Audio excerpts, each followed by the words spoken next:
मैं colonel Sophia Qureshi. ভারতের সামরিক বাহিনীর জ্যেষ্ঠ কর্মকর্তা ও সাম্প্রতিক অপারেশন সিঁদুর সেনা অভিযানে নেতৃত্ব দেওয়া কর্নেল সোফিয়া কুরেশির ধর্মপরিচয় নিয়ে কটাক্ষ করে বিপাকে পড়েছেন মধ্যপ্রদেশ রাজ্যসভার আদিবাসী কল্যাণমন্ত্রী বিজয় শাহ।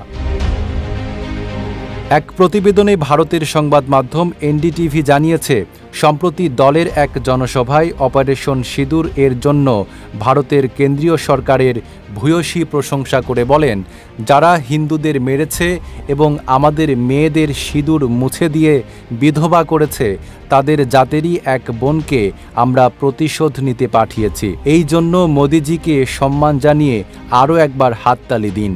এরপরেই বাধে বিপত্তি। সামাজিক যোগাযোগ মাধ্যমে তার বক্তব্যের কঠোর সমালোচনা ও নিন্দায় ছেয়ে যায়।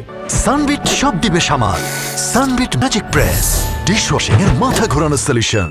সবচেয়ে বেশি সমালোচনা এসেছে বিজেপি বিরোধী বিভিন্ন রাজনৈতিক দলের তরফ থেকে।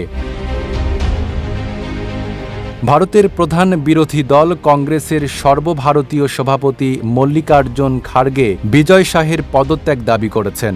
সামাজিক যোগাযোগ মাধ্যমে এক্সে পোস্ট করা এক বার্তায় খাড়গে বলেন, এ ধরনের মন্তব্য করার মাধ্যমে বিজয় শাহ ভারতের সেনাবাহিনী ও নারীদের অপমান করেছেন।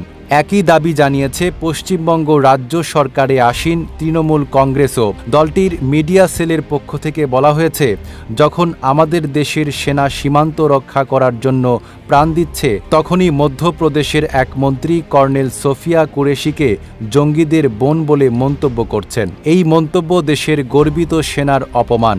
এটাই বিজেপির আসল চেহারা। সেনা কর্মকর্তাদের প্রতি অবমাননাকর মন্তব্য বরদাস্ত করা যায় না।